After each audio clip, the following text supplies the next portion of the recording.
Kung Hi Pa Choy. Guys, ito po ang luto. Ito po yung hilaw. At ito po yung pinakabalot o box. Special tikoy. Sa araw na ito ay pinagdiriwang ng mga Chinese ang dyan February 17. Ito pa ay tinatawag na Chinese New Year.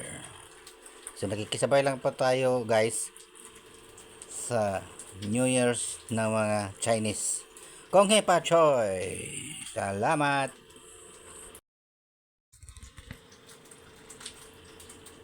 Kung Hi Pa Choy. Guys, ito po ang luto. Ito po yung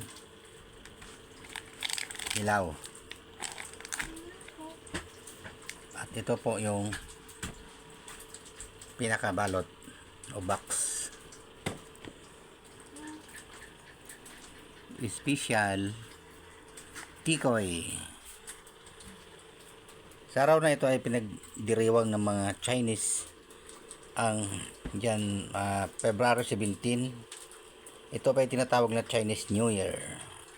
So nakikisabay lang po tayo guys sa New Year's ng mga Chinese. Kung Hi Pa Choy. Salamat.